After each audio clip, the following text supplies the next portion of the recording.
So I'd like to welcome tonight's speaker, who is one of the co-founders of the Information Architecture Institute and is published in the Journal of Information Architecture. He is currently at the Understanding Group and is formerly the Director of Information Architecture at Vanguard, which is my personal favorite retirement investing site.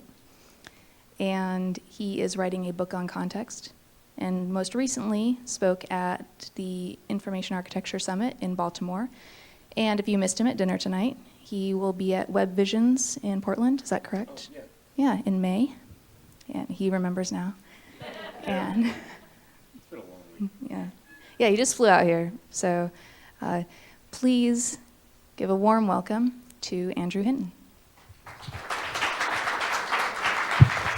And the magical elves behind the glass magically turn on my microphone, and now I'm here. Hi. Let me start this so that my timer is moving. There we go. I tend to be kind of meta, a little fourth Wally about presentations, so I'm a terrible speaker in that way, so please forgive me if occasionally I go, oh, there's this thing on my slide that I forgot about, things like that. Okay, like I just did. I'm Andrew. Hi.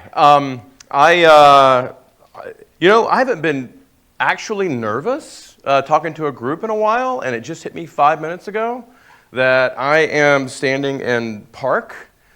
You guys just, hang out around here. It's just a place. And I'm a guy who has never spent the most time in this area probably than I have ever, in the last 48 hours. And now I'm here, and I'm kind of thinking, my word, this is pretty cool. So I'm really honored to be here, and I'm happy that my friend Christian, a wonderful person, invited me to come speak about this. Like Abby said, I'm with the Understanding Group, a little outfit with a lot of big ideas. And today we're going to be talking about information environments. I'm going to give a couple of preliminary disclaimers. This understanding bit, I just realized it sounds like it's my company. That's not what I meant. But I'm still understanding. I'm still coming to an understanding of the stuff I'm talking about tonight. So I mean this in a very verbal way, as opposed to kind of a noun like, here's the understanding and now you will have it. That's definitely not what I intend. I'm kind of on a journey with this because I'm working on this book that, and by the way, if you want to follow the book, occasionally the book yells at me and says, please keep writing because I keep stopping. But I'm Inklord on Twitter, and the book is that. But basically, it's for O'Reilly, and for like over a year now, I've been kind of trying to do this in like off hours and whatnot. And really, it got going because I kind of had these hunches from years back that we're making stuff that feels like we're living in it, but we don't really have a way to figure out how to get our hands around it. Whether it's a conversation or a multi-user dungeon or an intranet, or a sort of a cross-service thing that spans whole cities. That there's this other dimension that we're walking around in together. And as a self-identified information architect, I feel like I'm creating architectures with information. But when I say that, for years, it's frustrating because I can't point to what I mean by that. We throw these words around. And I used to have, in a previous life, I was a poetry student. And we had a professor who would get onto us for using weasel words. Basically, words that you throw out there to try to weasel out of actually having to explain something. And I've gotten tired of saying things like information and environment without having some idea of what I'm talking about. So that's really where this came from. And so come along the journey with me, and then we'll talk about it. Okay. So world is the screen. What do I mean by that? Well, there are a lot of screens in the world. This kind of thing, this kiosk sort of thing, that's been around for a pretty good while. And there's also GPSs that sort of predate things like iPhones and whatnot. So we've had these things that we call screens. They're these interactive things that we touch the screen. And even before that, we had screens on the Grid laptop, right? Bill Moggridge was like, hey, we made this object, But there are all these weird little objects inside the object. What do we do with those? So we've been figuring out screens for a while, and they're proliferating. It seems like everywhere we look. I mean, I've got, well, until a moment ago, I had at least 3 sort of on my person, right? And as soon as we all get those iWatches, we'll have another one. So that's one of the things I guess I sort of mean by the world is a screen, meaning, well, there's so many of them, they're like tribbles, the whole world's turning into them. Another thing I guess I mean is, and I guess this is sort of the slide of the year. Everybody's got to have some reference to this in a deck this year. This gentleman and these things, which it's kind of hard to see in the slide, but you're looking at the world, and this little device is throwing stuff at you about the thing you're looking at, sort of turning the world into sort of a screen, right? It's a mediating thing. So I guess I kind of mean that too, but not entirely that. And really at the heart of all this is this question of context. Really this issue of context is something that's been bugging me for a while. Ever since, especially in those of us who have been working on web things for a while, ever since the page was sort of the stand-in, the sort of proxy for the contextual thing, sort of separated from the contextual experience to some degree, I've been really obsessed with, well, what do we mean about context? Like, what context am I in now as opposed to a context I'm in over here? You may recognize this gentleman. He has something to do with this company, I think, at one point or another. And he tweeted this last year, and I thought, oh my God, he's tweeting a thing that I'm obsessed about for the last couple of years. That context is something that we constantly underplay, and we can now create it almost as easily as content. That we're sort of like ginning up these engines and spewing new contextual experience at people. So there's a lot of great research and work going on about creating technology that responds to user context. In other words, well, it recognizes me as opposed to recognizing you, right? Or my phone knows I'm here as opposed to at a restaurant. But to me, the sort of flip side of that coin is, how does information create and shape context itself? So in other words, if I'm looking at Twitter, or if I'm in Facebook, or if I'm on my company's intranet, are these what makes these contextual realities what they are? What kind of existential thing is that? As well as, how does a sort of dimension of information that we're sort of simultaneously inhabiting along with floors and ceilings change the floors and ceilings for us in a very real way. So if I go to a restaurant and I'm reading the Yelp reviews, how does that change that place for me as opposed to what it would be without that? So that's kind of what I'm getting at in terms of saying information creating and changing contextual realities and structures and things in the world. And of course, William Gibson did me a solid by giving me a quote that I could get from him. So yeah, I've been thinking about context a lot. So I'm a simple guy. So I tend to break things down into simple models that I can then combine and recombine into things that I can sort of make sense of, more complex stuff out of. So for me, to get my head around it, I started thinking that, and deceptively is in there, but that an agent is trying to understand a subject within some situation and the relationship between those things. Pretty much every garden variety definition of context that I run across, that's really what it's getting at. And even the work by people like Paul Durish, this is sort of the essential bit. Of course, this is, like I said, it can get more complicated. For example, the agent can be a subject as well. And the subject and the agent can be within the same situation, which is kind of like always the case, really, right? And as for those of us who are creating things for users, this is often our preoccupation. I'm in a situation, and I need to understand what's my relationship to this situation, okay?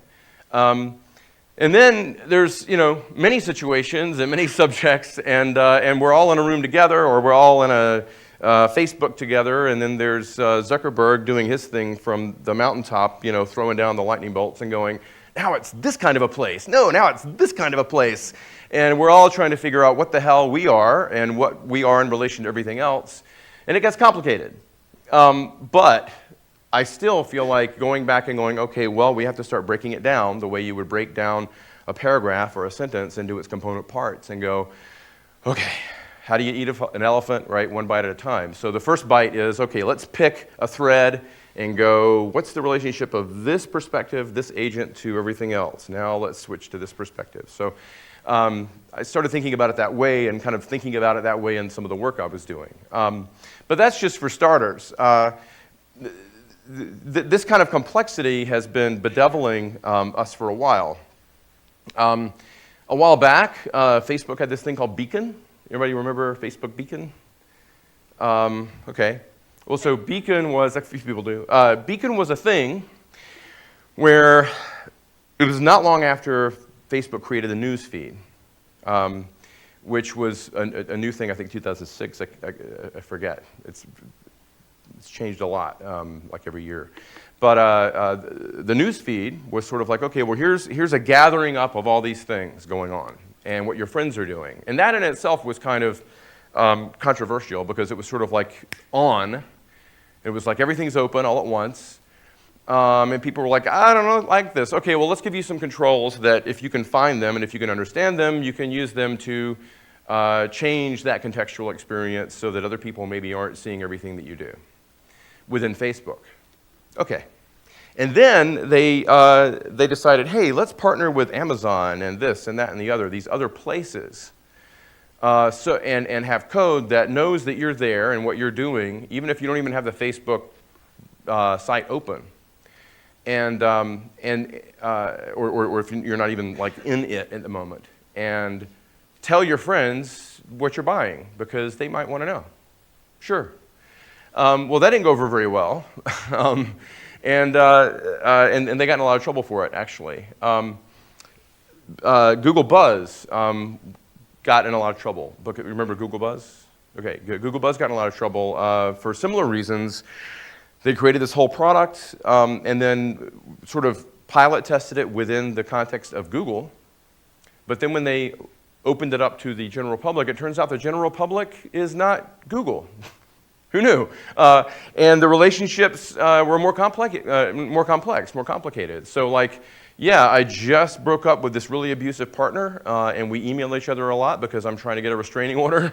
And it turns out Google thinks that that's a friend, so they're going to just expose everything to that friend, just like my other so-called friends.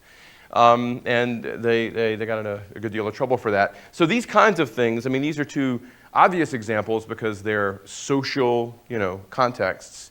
But really, everything is. I mean, the DNA of the web is social. And the web has spilled over easily spilled over the boundaries of the browser. It's sort of like in everything. So these are some of the things I've been trying to think through. Twitter is a wonderful example because Twitter itself doesn't really have a lot of contextual boundaries.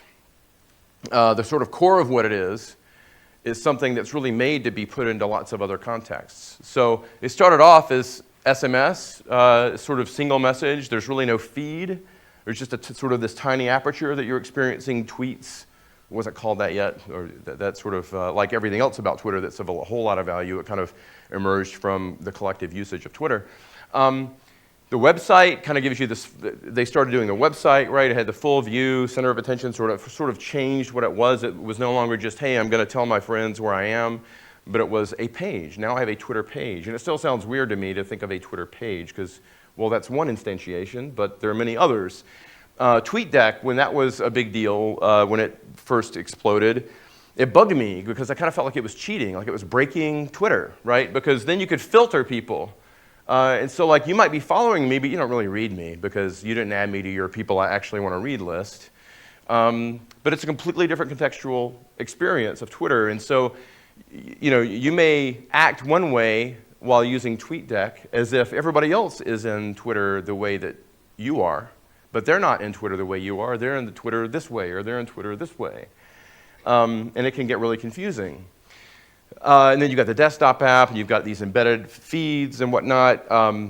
Now, I can understand why Twitter would want to start controlling its APIs more and everything because they want to say, hey, we want to control the architecture of this experience. But part of the value of Twitter is it's so decontextualized that it can be used for so many things. So it's kind of, there's a kind of a tension there. But to me, this is a contextual issue. This is a matter of information structures creating different contextual realities, even for the same platform. So the way we use these screens and these things and these information places and spaces is not confined to the objects themselves. They're really part of a larger context. They always have been. And here on this airliner, I secretly took this picture of these gentlemen.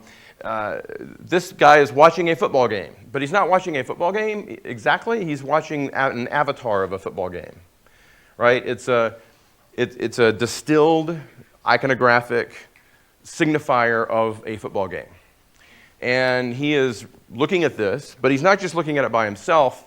He's looking at it in a conversation with these other people that he knows across the aisle. And I'm sitting there going, okay, well, eventually, hopefully you guys are going to get up and leave the plane so I can. But for the meantime, I'm going to take pictures of you. And anyway, so they're having this conversation, right? And there's a relationship between the digitally generated information environments that we use and the non-digital environments that we live in. All these things float around on a fabric of other kinds of information, other kinds of exchange, communication, conversation, language, and stuff. So I've been really wondering, like, what's the relationship with that? How is this an information environment? All of it, not just the little screens, but like the whole situation. So for example, what's the difference between shopping for office supplies in a brick and mortar retail store and shopping for them here? If you think of them both as information environments, it becomes less surprising that one could be eating the other one's lunch. Because what do we need for certain kinds of products, especially commodified products where everything important about them is hidden on the inside? So we really can only compare them through semantic information that is sitting next to them or labeled on them or on their boxes. So if that's how we're making the decision anyway, then why isn't this just as good or better? Because here I can sort, I can compare. Like in the store, I'd have to go grab this one and grab this one and grab this one and stick them next to each other and you know? Oh, well, no. Well, this one lists those features in a different order than this one. This is all very confusing. It's making my brain hurt. Here, I can just see them right next to each other. That's all been resorted for me. All the important stuff, all the important chunks of reality about this stuff, I can more easily handle here than there. So why would I bother going there? So in the electronics industry, for example, Circuit City is no more. Because why would I bother? Best Buy is doing a pretty good job of trying to reinvent and be better at that stuff, at least based on industry articles I'm reading. But I hardly ever go there. I only go there when I have to. I bought this there because I realized, oh, crap, I forgot to order one. So I'm going to stop in and buy one. But even when I was there, I was whipping out, seeing, making my decision. And they only had two, so it was like, well, this is pretty easy, and I need one right now. But that's not much of a market, right? So anyway, information environments. How are these the same? How are these different? These are things people pay me to understand. And honestly, I don't know that I could explain to you the mechanisms underneath what make these things work. That's part of what I've been trying to kind of figure out for myself. So this is an information environment. This is the American Museum of Natural History in New York. 5-6 years ago, I took my daughter there. It's my daughter Madeline. When she was littler, she's 17 now. It's scaring me, but she's a great kid. But anyway, so anybody else been to this museum? It's a wonderful museum. This is, especially as somebody who is a self-proclaimed information architect, this is a fascinating room because here we have taxonomy made of taxidermy, okay? Literally, you have the whole, like genus, species, blah, blah, blah, lined up on a wall of dead creatures signifying their kind. It's really kind of fascinating. And then here, you've got a nice little tree diagram of printed information, good old-fashioned printed information on paper or whatever thing that is. But then you've also got this interactive kind of like, oh, I can manipulate and move this information around thing. So you've got all these different sort of flavors, all these different modalities of information in front of me. I've got the things themselves, And if you're into semiotics and all that, which frankly I'm a new understander of, I'm a complete amateur, that's the other disclaimer. I mean, I didn't study a lot of this stuff in depth in grad school. I kind of glanced around it, but I've had to start trying to understand it now. But anyway, so like you've got this sort of indexical, iconographic, and symbolic layers of signification happening all in this one environment. But this is an enclosed, sort of curated, highly choreographed, blended information environment. Like a library, right? A library doesn't let anything in that hasn't been processed and distilled and turned into a thing that interfaces well with that library. It doesn't just let anything in the door. I mean, it processes it. It says, no, it goes here. Let's add these labels. Da, da, da, da. Now, snap it in. Because now it snaps, because we made it into a thing that can snap. This is like this. This is all snapped together based on a sort of a system that the creator of this wonderful environment came up with. This is not a carefully curated environment. This is an intersection in Dublin. And all kinds of crap is going on here that people really can't control. I mean, because it's a free society. And so you've got, I mean, sure, you've got signs and things that I'm sure there's some committee somewhere that gets to decide what goes on that sign.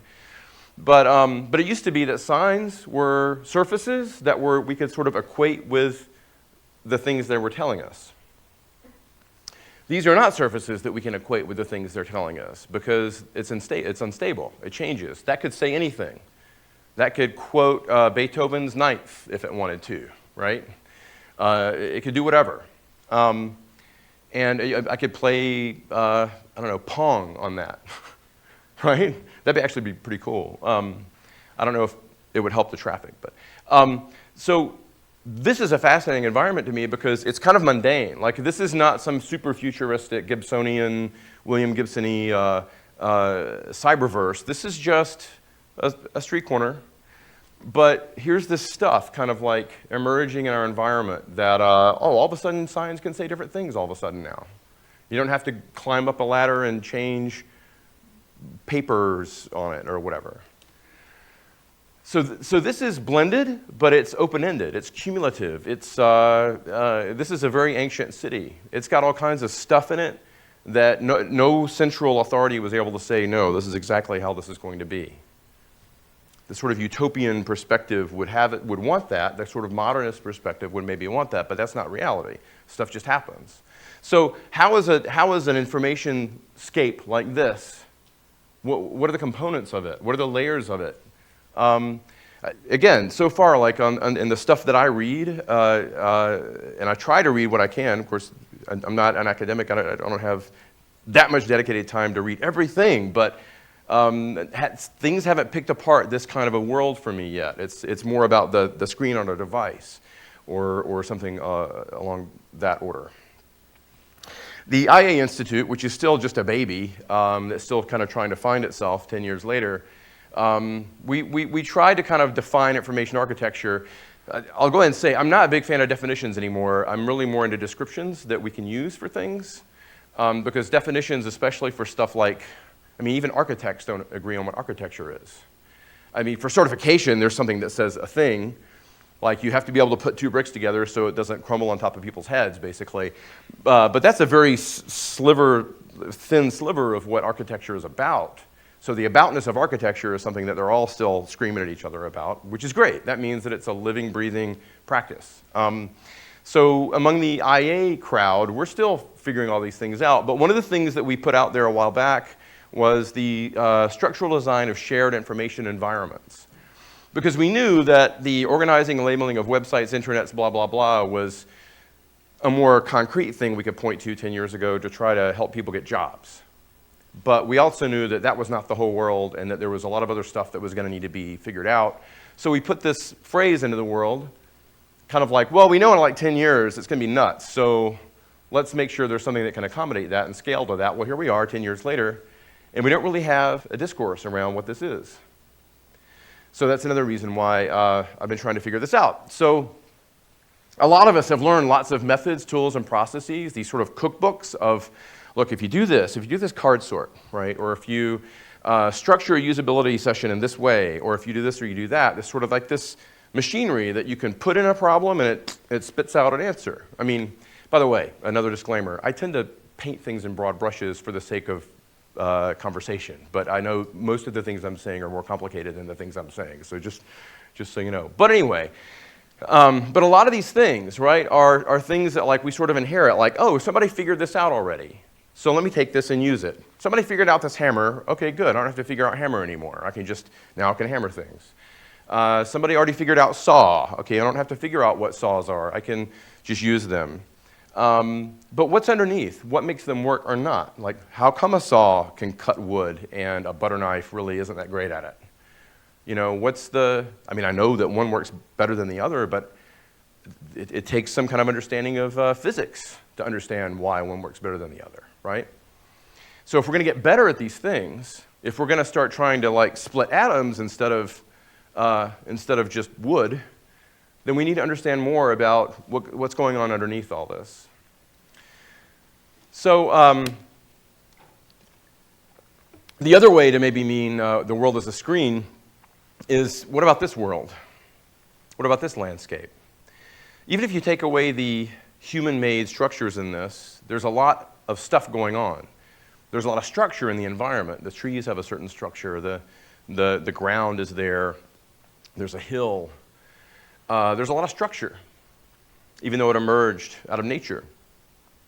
And, but then people come along and create things. These are very ancient structures. I mean, well, there's probably barbed wire there. That's not ancient. But you know, the rest of this it's been around a long time. Let's pile some rocks. There's a thing that we made, okay? And what does it mean? And how does it work? Well, I can't get past it very easily, so it's a boundary of some kind, you know. So this is like really, really early architectural stuff, putting structures in the world that frame the world in certain ways, that constrain us in order to allow us to do other things. Well, then, in what way is this an information environment? Is there information here? I see no signage. I see no publications. But is there something to that? Well, I think there is, and we're going to touch on that in a little bit.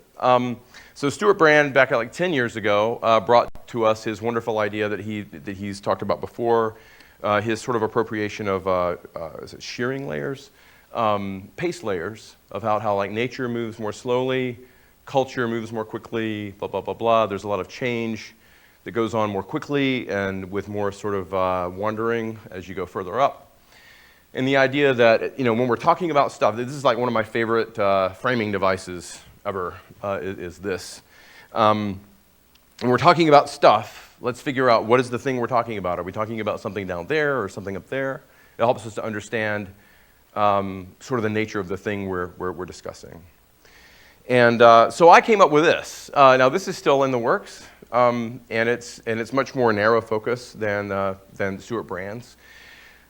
But this idea that, well, if we're talking about information environments, what are the things, what are sort of the layers that we're talking about? So this is kind of a stab at that.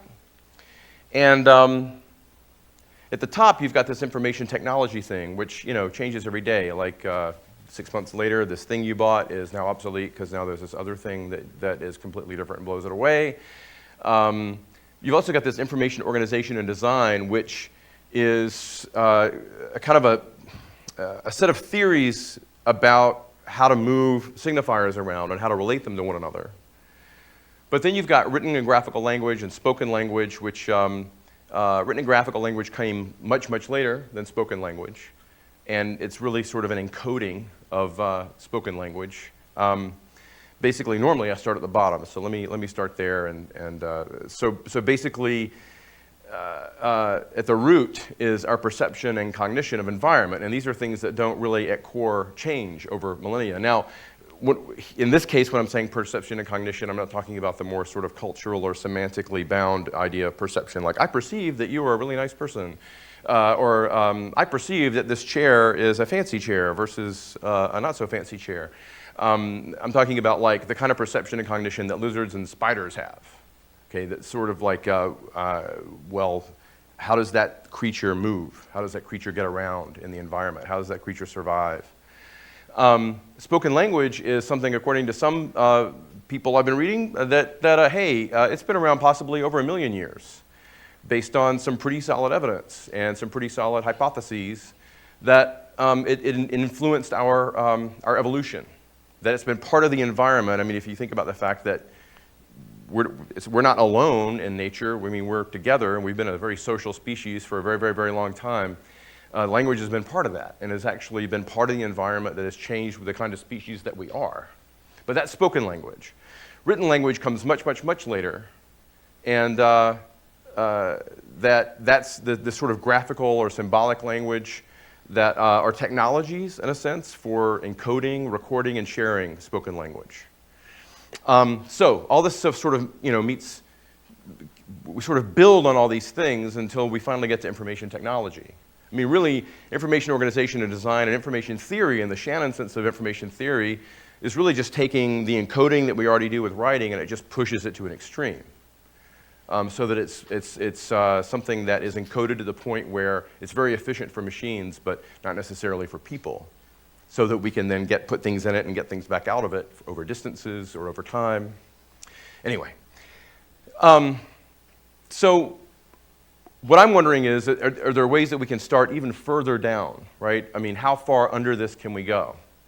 And again, I came into this as a kind of a, open-minded, sort of not knowing that much about this stuff, and started asking around and reading around and sort of gravitating toward the things that seemed to fit with my gut or fit with stuff that seemed to fit together better to me than other things. And in writing this book, by the way, I thought I was just going to have this little section, like, okay, well, let's at least cover what information is. We're talking about information environments. Let's get this out of the way. A couple paragraphs. And some of you who have studied information theory and all are probably, hopefully, chuckling to yourself, like, yeah, right. And realized, actually wrote some people who teach in information science and whatnot courses. So what do you tell your students of what information is? And they're like, well, by the time I get them, they've already gone through like the 101 and they're kind of got that there. It's like, well, okay, well, let me find out what that is. And I started finding what I could find and realizing, wow, there's a lot of different versions of what this is, right? Like a lot of things. And one of the things I realized was not only are there different camps within sort of the information science world, there's actually whole different worlds, like planets of saying what information is. So I ended up coming up with sort of this 3 modes. Now this is not an academic model. This is not a definitional model. This is not saying this is what information is. This is also not a comprehensive model. There are many other things that could be applied to this. Even though this is all very theoretical, my aim here, I mean, this is a book I'm writing for O'Reilly, for goodness sakes. So this is not MIT Press or something. I'm actually just trying to boil all this crazy stuff into some models that practitioners, if they can kind of learn, they can use them to sort of tease the world apart a little bit better, to figure out where the layers are so they can make better stuff. And I've actually found these helpful, so I'm trying to kind of turn them into something that maybe other people can find helpful. So these modes, again, are really for that reason. So ecological, and we'll dive into that in just a minute. Basically, ecological is about how animals perceive the environment. It's ecological meaning the relationship of a creature to its environment, okay? And again, that's kind of in the spiders and lizards world. Spiders, lizards, rats, and dogs, and whatnot. Then there's semantic, which is really the mode of information where we're communicating with one another. The person on the street, I think, tends to think of this as information. They tend to think of, like, do you have the information? Where's the information desk? So somebody doesn't go to the information desk to figure out how to get to a berry to eat so they don't starve to death. I mean, they're going to the information desk to find out, hey, am I allowed to take pictures during the show or whatever, right? Or they go to the information desk to figure out which bus should I take to get downtown. So that's the kind of world of information that I think most people think of. And in the sort of, a lot of the way people think of information architecture is that. A lot of the way people think of user interfaces and things like that is this. It's an information interface, meaning it's going to tell me something for me to be informed. But then there's digital information, which, here we are at Park. But digital systems, really what it gets down to is digital systems transmitting to one another. I mean, digital information is, in the Claude Shannon kind of framing of it, He took this word that was sort of a vague word out there in the world and said, hey, I'm going to take this word, I'm going to mean this very specific thing with it. Information is this. And that's what he used to sort of as a stake in the ground to then build a sort of body of theory around. And that's been a very influential term among our circles, I think, too, in terms of how we mean information. I think we tend to sort of cycle between these two things depending on who we're talking to, the two things at the top. This one at the bottom, though, is a little weird for a lot of folks. So, excuse me. So I'm going to jump into that one first. So starting with this ecological information, the word ecological, like I said, has to do with this relationship between animal and the environment. And I'm borrowing from ecological psychology to frame it that way. So, like I said, broad brushes. I'm using broad brushes as a sort of shortcut here. But so mainstream cognitive science, according to ecological, well, let me back up a little. So ecological psychology, as it feeds into the school of thought around embodied cognition, is what I'm borrowing a lot from. Okay. So as a way to frame embodied cognition, here's sort of a very shorthand way of talking about mainstream cognitive science and how it thinks about cognition, which is the computer in your head. It sort of processes the sensory inputs. It figures out what to do, and then it tells the body, go do these things. Using a sort of symbolic logic, there's a lot of talk about imagery, representation, image schema, and things like that in that work. Representational models that the brain sort of works with in a sort of Cartesian way. And primarily, if not exclusively, responsible for cognition. That cognition is brain-centric. It starts with the brain. The brain is the center of it. And if the body participates at all, it's a sort of supplement. Okay, so that was my probably really oversimplified version of that. But again, it's just put there as a contrast point. So there's this huge school of thought that's sort of like growing and growing around embodied cognition. And it, too, is full of lots of different flavors, lots of different schools of thought, lots of disagreement, frankly. But there's a lot of amazing stuff out there that I've found really inspirational and interesting and fascinating. And again, it's sort of at a gut level, not to pun that, it has been jiving with the way I experience the world, the way I see over 12, 13 years of watching users try to do things, the way I see them sort of processing the world. And so there's some great work. I've been pointing people to this Louise Barrett book. As if you want to jump in and start reading about these things, it's really wonderful, and it's one of the most recent. But there are different schools of thought. This label that Tony Chimero came up with, radical embodied cognitive science, some have taken on as kind of their flag to wave to say, this is not, so some people have come into embodied cognition through Lakoff and Johnson and that circle. But even their work goes into things like image schemas and sort of thinking about representational cognition. And Chimero's book is sort of trying to get at, a book, by the way, which I really respect this, trying to write this crazy thing I'm writing, that he starts off the book saying, this is probably a bad book. It was like, oh, thank you for being honest, because that's exactly how I feel. But about, the thing I'm trying to write. But they've sort of taken this, or the replacement hypothesis, some have called it, basically saying, look, this isn't just this supplement. We're saying, let's start over. Let's rethink this from the ground up, because we just could have it completely wrong. Okay, so anyway, so this is kind of the perspective that I'm coming from on some of this. So this is James J. Gibson, J.J. Gibson, who wrote some wonderful stuff and did some wonderful work around these things. He's an ecological psychologist. He got started with a lot of these theories as a researcher during World War II, trying to figure out how pilots comprehend their environment when they're trying to not die or to try to make other things blow up. And because that's a very stressful way to try to fly airplanes, basically. So you really need to understand how is that agent within that context understanding that situation from moment to moment. And the way some have characterized his work is that it has long sort of been sidelined or sort of appropriated bits and pieces of, but without really taking into account the whole. But what a lot of his work did was for like basically, I mean, from everything I've read from him, it's like he got these hunches and he got these sort of lights went off, and he spent his whole career just trying to nail this. And by the time you get to this last publication of his, it's like a Jeremiad in places. I mean, it's like he's like, okay, you think the world is like this, but you're wrong. The world is like this. And honestly, I kind of have a soft spot for that kind of thing. So it's been interesting to, I think it's a wonderful read, even if you disagree with it. Because, I mean, honestly, it's a guy writing science in the 70s, and he's like inserting himself into the text like crazy.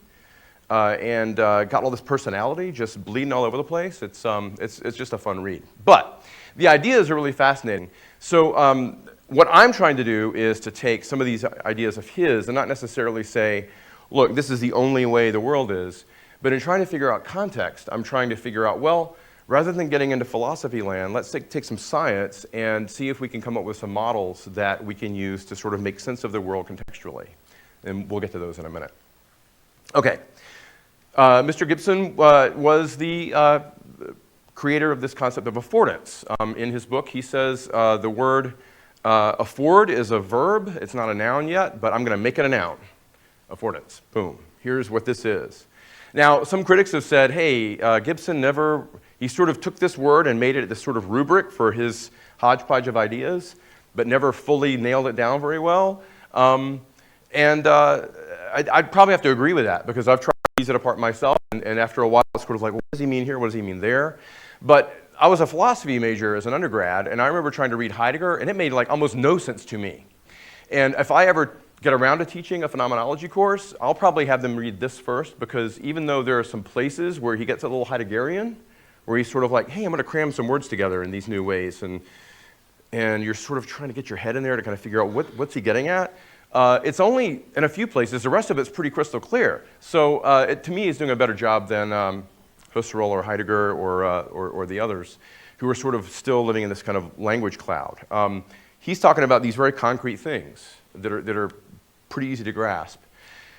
But it has taken me a few passes and some conversations with other people who are much better versed in it than I. But anyway, this idea that affordance is not sort of this thing you can stick on something, which unfortunately I think, in spite of even the way that Mr. Norman has written about it in the past, a lot of the practitioners I work with talk about affordance as if it's, hey, can you take a spray can of affordance out and put some on there? We need some extra affordance. It's a very surfacey kind of way of thinking about it. Like I'm going to add some on. Gibson was like, no, this is sort of the DNA of how we understand everything. That perception exists only insofar as we perceive affordances. Affordance is our perception. That as evolved creatures in the world, we're products of our environment. In the same way that my knee only bends one way, because that's the only way it needed to bend in order for me to make other humans and live in the world. So perception works in a certain way because that's the way it needed to work in order to survive on the planet. So it goes really deep. Again, so there's some shades of meaning around it that some people have taken his work in the embodied cognition community and tried to keep working through it. But it's a really powerful idea. And by the way, so in that thing I showed you with the layers, well, signification happens too, right? We have signifiers, but this is way, way underneath it. So signifiers are things that are more in the linguistic sort of way of understanding the world, and language goes very deep for us. So that's very important, and we'll talk about that in a minute. But way underneath that, way before it, are these things about just a creature understanding the stuff in the world.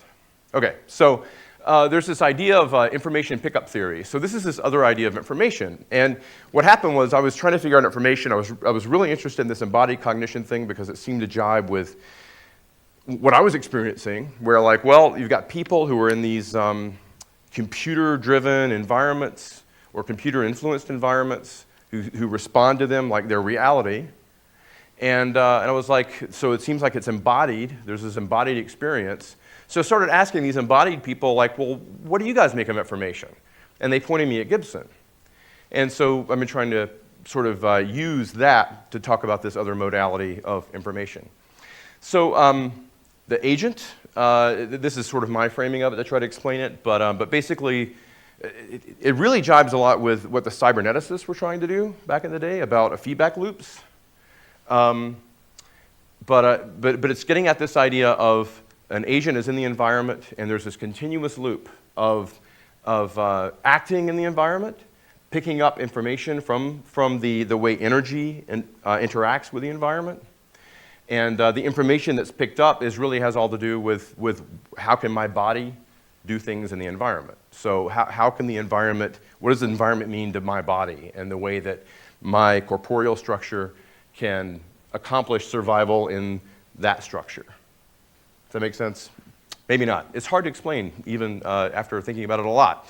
But this perception-action loop is very phenomenological for those of you who have gotten into that stuff. And Paul Dorish, you're familiar with Paul Dorish's work, is an HCI researcher and writer and theorist who has taken phenomenology as a way into embodied cognition within HCI. So a lot of this is kind of coming together, I think, even from these different schools of thought. Okay. So this sounds like, again, very heady and weird, but it's very fascinating to me because I watch people trying to do things in environments all the time, and I try to make those environments better for them. And I feel like those environments are getting so complex now and so pervasively computer-driven that the complexity is way outstripping the methods that we have. So this is why I'm trying to figure this out. Again, like what's going on underneath everything? So this is a wonderful little clip from Rosemary's Baby that I think is a fun example of how we act in the environment. We bodily have to act in the environment in order to understand the environment. Motion pictures were really breaking away from the Hollywood system, and you had the influence of the East Coast. You had the influence of the foreign markets now, and you had directors like Roman Polanski.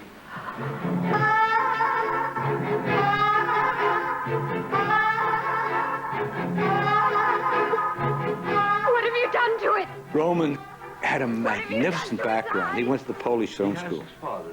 And he had a magnificent background in photography. He understood photography. He understood images. And also with people and emotions. He was tied with emotions.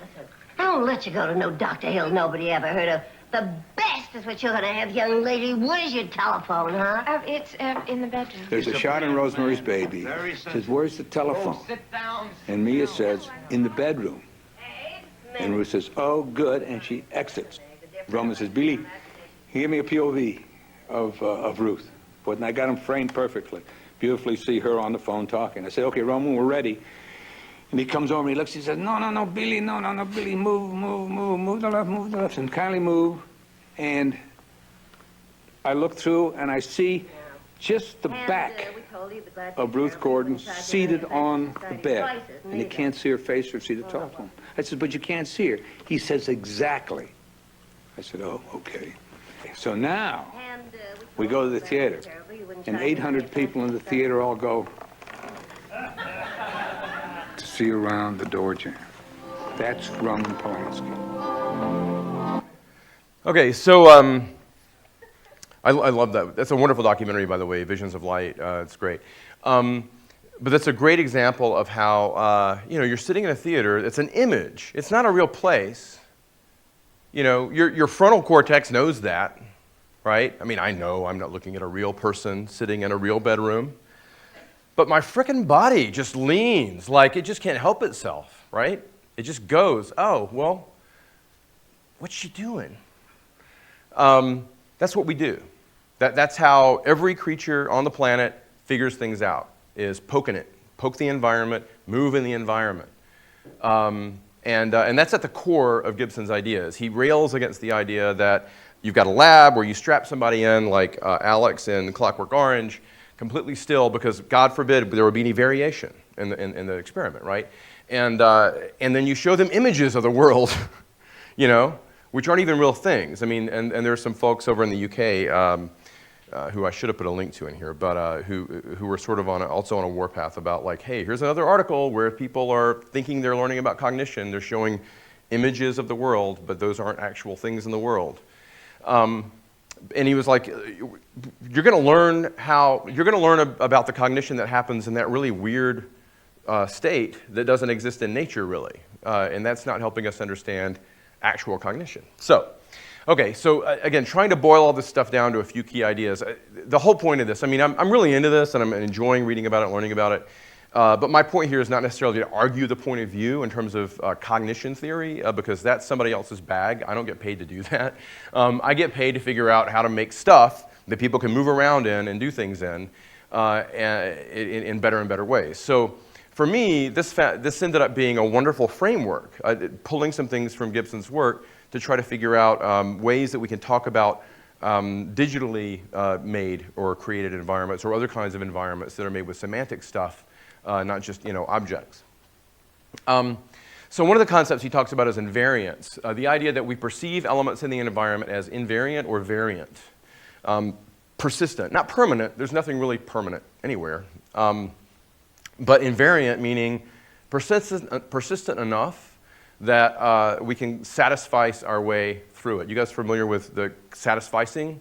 Herbert Simon's idea that it's satisfying and sufficing. In other words, that creatures do just what's necessary to kind of get by, basically. So there's not sort of this complete logical sort of like completism to the way that you act in the world. It's more of a, I'm gonna do what I can do. So, I'm sitting here and I could get up and get well, back when there were phone books, this is my example, but I could get up and go get the phone book, but I'm gonna just pick up the phone that's next to me and call information, right? Because I can just do that. It's easier. But now it's like, my phone buzzed in my pocket, right? So I'm gonna pick that up. And I've got an email, and I'm going to sit here for 30 minutes trying to tap out a response, even though I've got a laptop sitting right in front of me, right? Because, well, I'm already here. I'm just going to do. But that tracks all the way back to, again, how things like lizards and spiders get along in the world. Okay, so you satisfy your way through the environment, and so things are invariant enough to survive for me to understand that certain things are stable and certain things aren't that stable. So we perceive elements in the environment, again, as invariant or variant. The invariant elements are necessary for the orientation, really, of everything else. At the widest scale, there's earth and sky for terrestrial creatures, right? So literally, it's the grounding of our experience. He's got a whole list of examples of invariant elements. One of them, interestingly, is the occluding edge of one's nose. That we've had these for a long time as a species. It's a part of the system that we use to understand the environment around us. Following our nose is a thing, not just metaphorically. The variant elements are things that in flux that we don't necessarily rely on as persistent. Okay, we sort of know those are things that change. Those are things that are sort of move around on us, and they're part of the world, but they're not these sort of like structures. And so you get into things like, to me, this is incredibly relevant to things like wayfinding, because you read Kevin Lynch talking about landmarks. You hear about Disney talking about like, well, it's like landmarks. He called them weenies, the things in the park that drew attention and were sort of these invariant structures that people knew, okay, well, I go toward that to get to that, I go toward that to get to that. So these are really, I mean, that whole idea is really relevant in architecture. I think it's also relevant in digital spaces, but we'll get to that. We understand the environment, we perceive the environment in human scale terms, not scientific abstractions. So perception doesn't really grasp space or time in the sense of space and time. That our bodies don't perceive a fallen tree limb in terms of centimeters. We perceive it in terms of whether it will fit the hand or whether it will be too heavy to lift. Again, this is perception. This isn't conversation. Or this isn't civilization. I mean, this isn't those higher level layers, right? This is like way, way, way underneath the way our bodies grasp the world around us, the sensoromotor sort of root of understanding the world around us. We perceive the world as nested, not really in like a logical hierarchy. Okay, so this idea of nestedness is really powerful to me. the idea that a stream is nested between banks, which are nested between hills, which are nested between a range of larger hills, nested between like a canopy of sky and all that. This is importantly different from strict hierarchy because it overlaps, it shifts depending on the activity of the perceiver. A cave might feel like inside, but then it's going to feel outside, like outside if rain starts leaking in. A stone may just be clutter to me, which we'll get to in a second, but the idea that like, I don't really notice that stone, it's just sort of this invariant, or this, not invariant, inconsequential thing, kind of shape that I'm walking by, but then later I realize I really could use a stone. And oh, now it's an object. And I pick it, oh, now it's a detached object. I can pick this thing up, and now it's a part of my hand, and when I start using it as a tool, it's a part of my body, right? It's still a stone, but it's changed for me in terms of my perception and its relationship to me and the environment. We run into this all the time in terms of like, well, what is this thing that we're creating in this environment for users?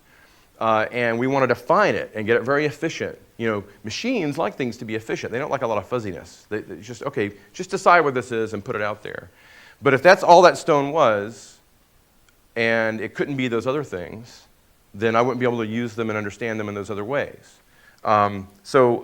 This tracks, by the way, we're going to get the semantic information in a minute, but these structures, I'm realizing you can see them in language. You can see them in the way that we use semantic information around us too. Because certainly semantic information is also a result of the same environment that our bodies came out of. Okay, but we'll get to that. All right, so, and that nestedness thing is really important because, I mean, again, like we've all figured out by now, there's no one way to organize an information environment that fits everybody. You've got to figure out all these other ways of turning it around so that someone with this perspective or this scenario or what have you, that will make sense to them. Place. Habitats are made up of places perceived as nested in the environment. They're identified, they exist because of their affordances. There is no space, ecologically speaking. Space is a mathematical construct. It's a semantic construct. It's a reified idea that we put out there. But in terms of creatures in, like, I just move through what a scientist standing out here looking at me would say is space. But I don't think of it. I'm just going from one affordance to the next. And I'm going from one cluster or collection of affordances that sort of have a certain layout that we'll get to in a second to the next. And they have meaning to me because of what I can do in them. An object, a substance partially or wholly surrounded by the medium can be attached or detached. So, and again, this is not permanent. Some things are attached and then I can detach them. I can pick that flower, now it is a detached object. Layout, no kidding, by the way. I mean, a lot of these are terms that we use in design.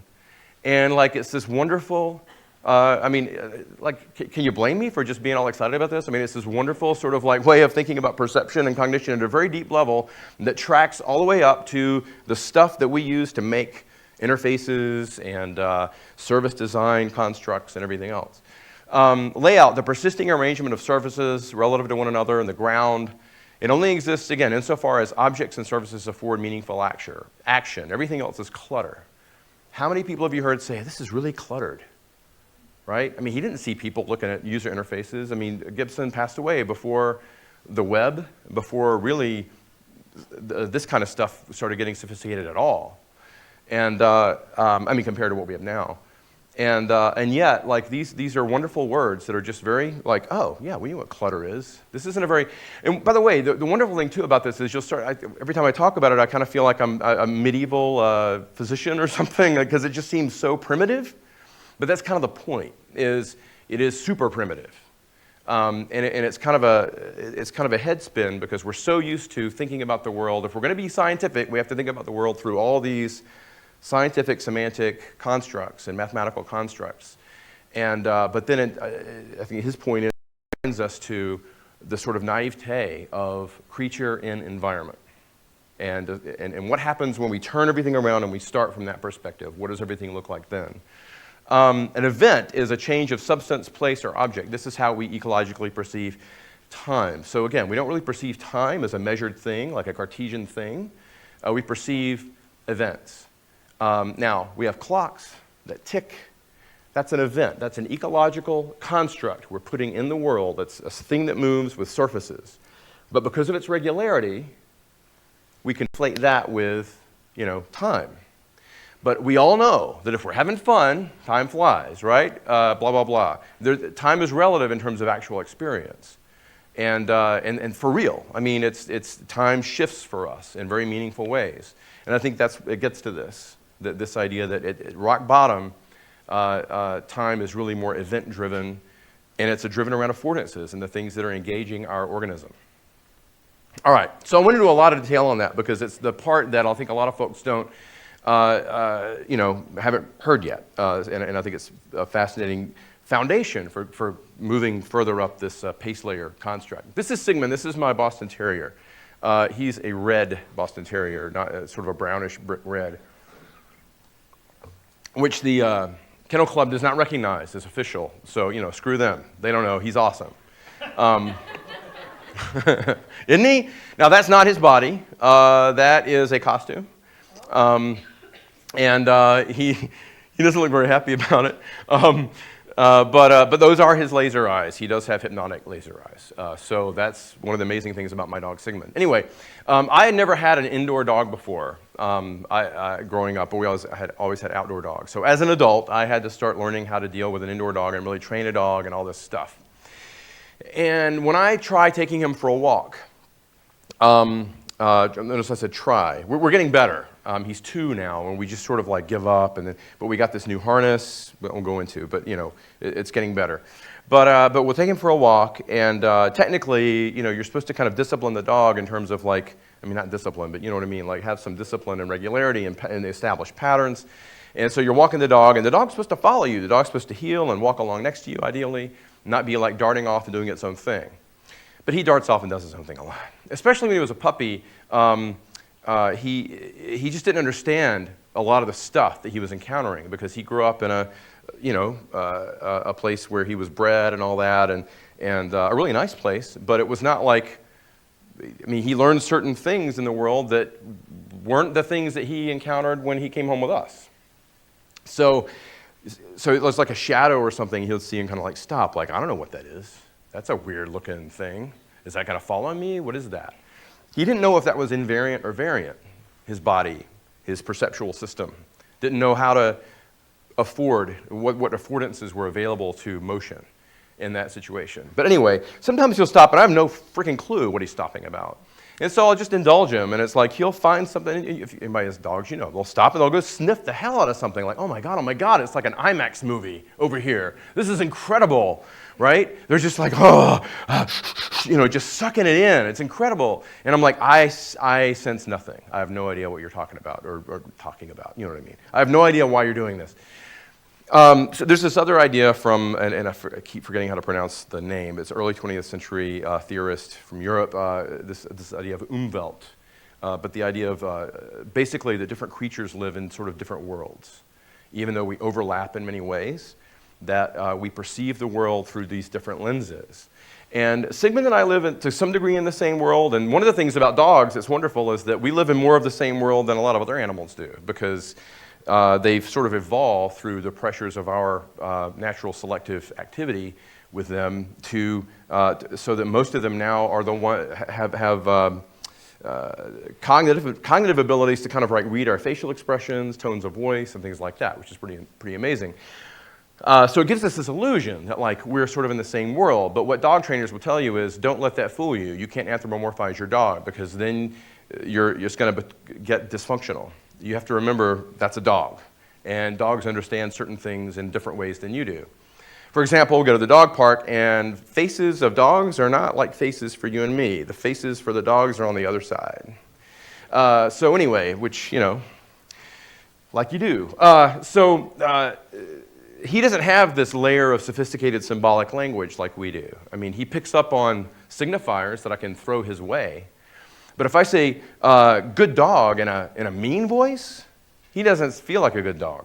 He thinks, no, that usually goes with an unhappy. That's an unhappy sound. That's the sound that sounds like the dogs make when the dogs I play with make when I bite them the wrong way or whatever, right? The wrong way as opposed to the right way. Apparently there's a right way that dogs can bite each other as opposed to a wrong way. Okay, so this is Asimo. Anybody familiar with Asimo, the Honda robot? Really cute. This robot is built in sort of from the perspective of the brain is this symbolic number crunching mechanism. And the body is basically a sensory device that gets input information and then it crunches it, right, representationally, and then it outputs to the body, go do these things. Okay? And it's a big old computer in there, a very advanced computer. But there's this infamous video of Asimo in front of a giant crowd of Japanese folks trying to go up these stairs, and there's some like millimeter off, and he just tumbles down. It's like, well, don't be mean to Asimo. Asimo's cute. And Asimo does a lot of things really well. But this just goes to show, well, environment is hard for Asimo sometimes. Anybody seen Big Dog before? Okay, Big Dog, I would play the video, but it makes this awful sound. It's like, rah, rah, rah. Anyway, but the use cases for this creature are not mapped out.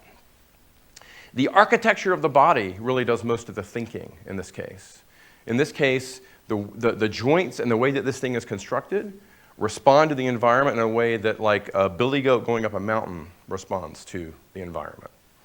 The brain is tiny. It's really mainly a way for limbs to inform one another about what the other limbs are doing. And you cannot kick this sucker over. It can traverse over incredible, bizarre terrain, like, just random crap it can get over.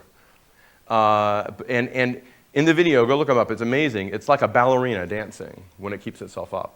Not that we would like go around kicking ballerinas, but you get my point that, in other words, I don't know that I could compare an actual ballerina being kicked to this, so it was just sort of a metaphor. But it is amazing to see. Now, there are newer things that I just didn't put in here yet, where there's another one with this sort of creature that has a long sort of dinosaur-looking neck and a mouth, picking up objects and tossing them into places, using very much the same sort of like building up from primitives approach, very bottom-up approach. It looks smart. It looks sentient to watch this thing walk around. It's creepy how sentient it is. It's not friendly looking, but if you were this is developed mainly for the military, if you were a soldier who was wounded and needed something to carry you across terrain, this would be the friendliest looking thing you'd ever seen, and Asimo would be standing there like trying to get over rocks. So to me, those have been used by some embodied theorists a lot as examples of how. Oh, and now there's actually a humanoid version that Boston Robotics has come up with, which is even more impressive. But I won't go into that. Okay, so I spent a lot of time on that because to me, it's a really fascinating perspective on where all this comes from, these kinds of information. So to me, that's a legitimate kind of information. The idea that you've got a perceptual system, not just an eyeball, not just a brain, but like a whole sort of like nested organism, all of whose parts depend on all the other parts, that also depends on the environment around it for some of its cognition, right? In the same way that you really can't have a fish without the water, without the bacteria in the water, without the fauna in the water that the bacteria live on, and the whole nested organic sort of environment. Cognition works the same way. So then if you look at language and you think, well, language didn't come out from some alien craft, like it wasn't like dropped on us from some other environment, some other thing. Language came out of the same soup of craziness that my knees that are slowly going worse and worse every year came out of. And what does that have to do with it? So back to this whole idea of context, you probably recognize this very famous urinal. This is Marcel Duchamp's fountain. And this was named by art experts as the most influential work of art of the 20th century. Not the prettiest, right, but the most influential. Because in a way, it signaled and partly catalyzed a sort of rift in how we think about culture. Duchamp and friends grabbed a urinal and signed it with a fake artist's name, turned it on its side so it wouldn't even be useful in terms of its positioning, basically rendered it ridiculous, put it on a pedestal, entered it in an art show for which Duchamp, under an assumed name, R. Mutt, for which Duchamp, by the way, was on the board. So this is all like basically a big old performance art piece. It's wonderful. And then they published, and it got rejected. And then they publicized this injustice through Dada publications and word of mouth and everything else. So in a way, the work of art wasn't even just the object. In fact, the original hasn't been found in years, really since the original incident. Duchamp made some official copies at one point or another, which is a whole other thing. If you want to get into simulacra and whatnot, it's a whole other like brain-tingling thing to think about. But anyway, so they publicized this, and it became famous. It started conversations about what the nature of art really is and who decides what that is. And it was all done by adding a little bit of context, a little bit of semantic information painted on the side, and the semantic information involved in the conversations and the whatnot involved in the whole sort of cultural activity around it. This is reality hacking, right? I mean, this change, things like this change the way we think about the world, the way we live in the world. Whole industries are different because of things like this.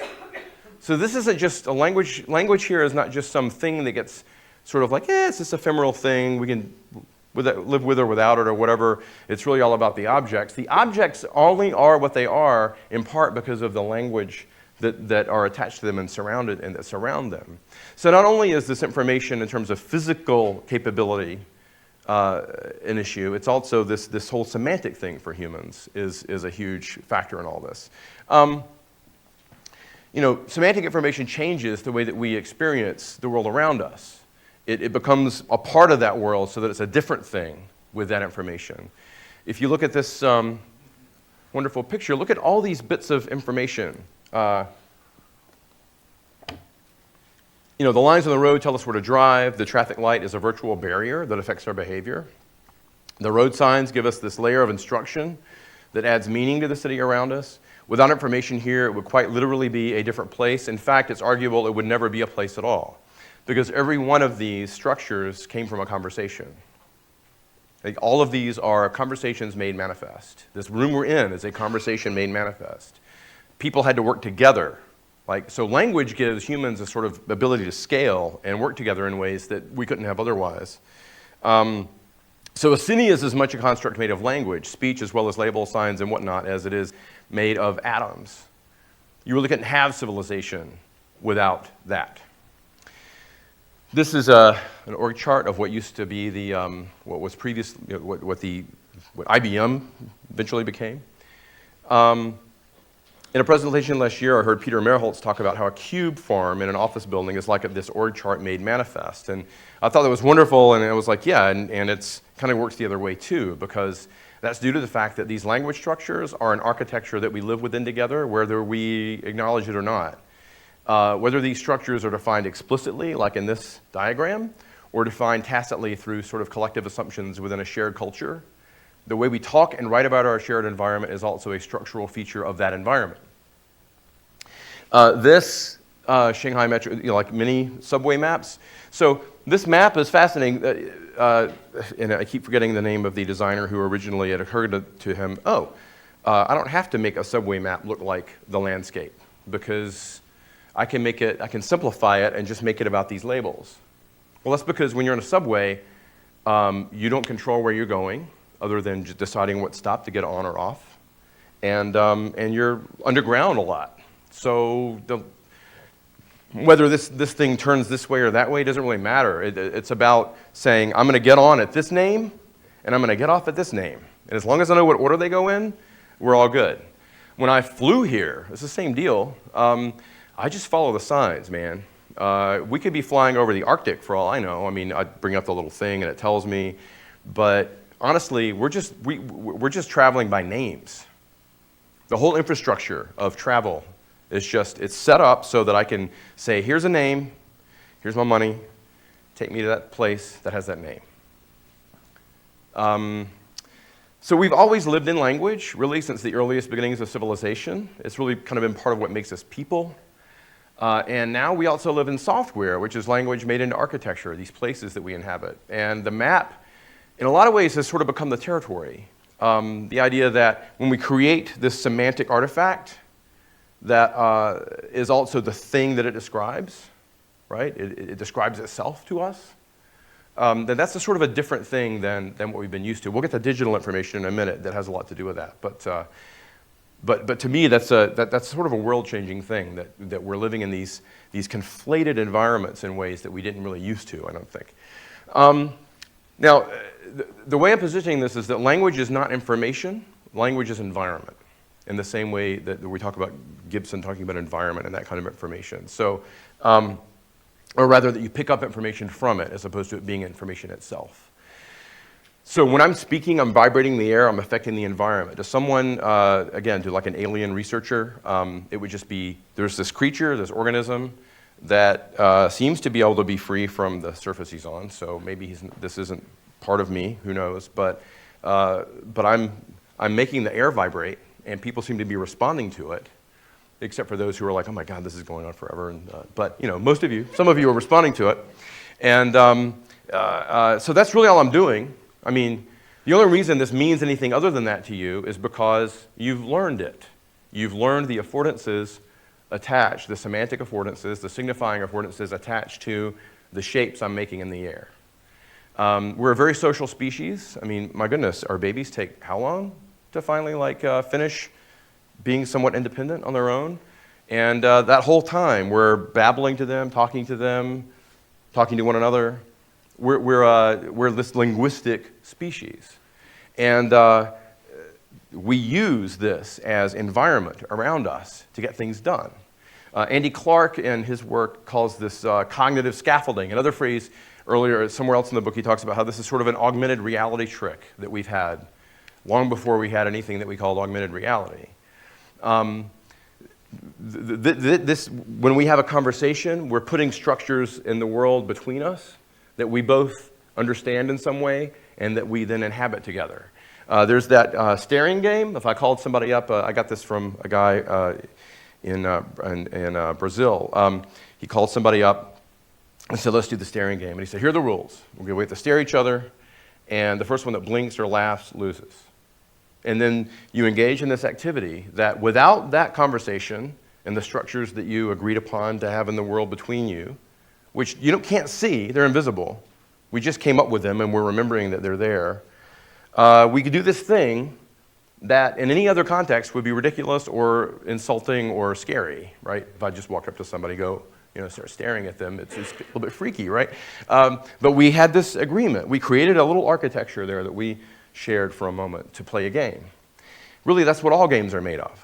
So if you see baseball players out, I passed the field earlier, they're out there with spring training. I'm so not into sports, I don't even know. But sorry. But they're out there hitting sticks and knocking objects around and everything, but they're doing it in these patterns. Well, it's because somebody got together and agreed on, hey, here are these invisible structures that we're going to play a game in. And in order for us to do that, we have to write them down too, so that we can all live in them together, so that they're going to do it the same way over here and they're going to do it the same way over there.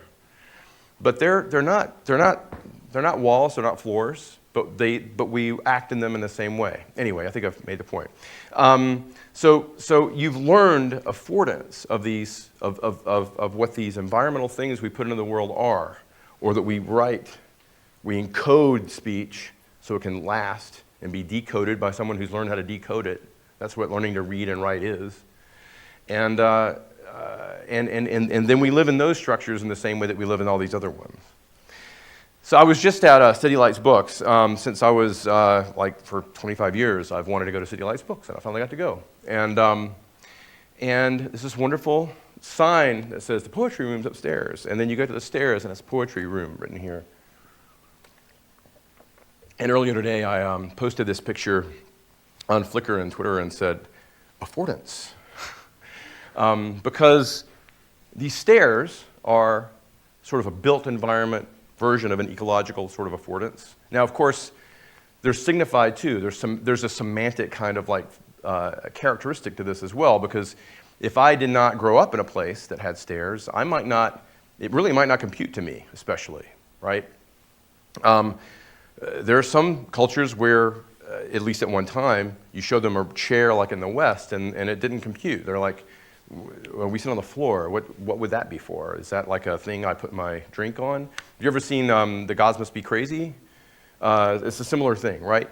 But these things that we think of as the bedrock of our perception and cognition actually have this lower level underneath. So much of this other stuff is really culturally and semantically a little more fluid. But anyway, lots of cultures have stairs or ways to get up. And once you learn it, it's pretty quick. You're like, oh, I can put my foot on that? You know, just like my dog. My dog had to learn that stairs are okay. We had to encourage the dog, and then once he was like, oh, I can go up, awesome. We learn all of our affordances that way. An infant comes out of the womb and like has to play and touch things and stick everything in their mouth in order to figure out what the world is. All these, we learn them. But then we've also got this thing. I don't know where this goes, right? I could go try to find out. But it's got this nice bit of semantic information on it to add meaning to the sort of architecture of that room. So we've read before about how doors can be confusing, right? Here's an example. In spite of the fact, I mean, I know this was written after the design of everyday, or this was built after design of everyday things, and they're still getting it wrong. This handle is the same both ways, but it only works one way. But here we've got this sign that says pull. But here's what happened. When I walked through this door, I was with my daughter, and I was in a hurry, and I was having a conversation with her, right? I wasn't really thinking, and I could see the area I was trying to get to. I mean, I could see the sign for printer cartridges right inside there, right? So I'm like just storming up to the door, and I go push, and I just bang my face right into the glass. And before my daughter can say, Dad, it says pull. And I was like, okay, well, I feel really stupid, and so I need to come up with lots of reasons why I did this. And it's an example of this sort of conflict of between semantic and ecological information. That my body is trying to get in. I can see through. I'm seeing right past this label. The label is like squished up against the gray. It's gray just like the other gray. And when you really get down to it, push and pull only have 2 letters different. So, and I was busy talking to my daughter, right? So the part of my cognitive activity that's dealing with language, I mean, again, all this research shows we're not that great at multitasking, was occupied. So I'm just relying on the loops, the cognitive loops. Andy Clark talks about how we have loopy cognition. It loops in and out to our bodies, to our environment, back inside, blah, blah, blah, back and forth. My loops were not paying attention to this. And now earlier today, I didn't get a picture of, well, I did, but I forgot to put it in here. I was hungry. I'm on East Coast time, and I need it. Man, I'm running behind. I'm going to have to speed up. I'm on East Coast time. I was really hungry. It was like 11 o'clock your time. No, it was 10:30 your time. And I'm walking downtown trying to get to the bookstore, and there's this door open like this in front of this taqueria, right? This taco place, and it smells amazing. And I hear chopping of like meat. And I'm like, I'm hungry. And I just opened that door and I walked right in like they were going to serve me food. And she had to explain to me, I'm sorry, we're closed. I was like, oh, okay. And I almost said like, well, I kind of wish there had been a sign that told me that. And I walk out, there's a giant sign that says closed, right? I was hungry, right? Now, I'm a pretty daft guy. So like some of you might have seen the sign and been like, Andrew, you're an idiot. Why'd you go in the door?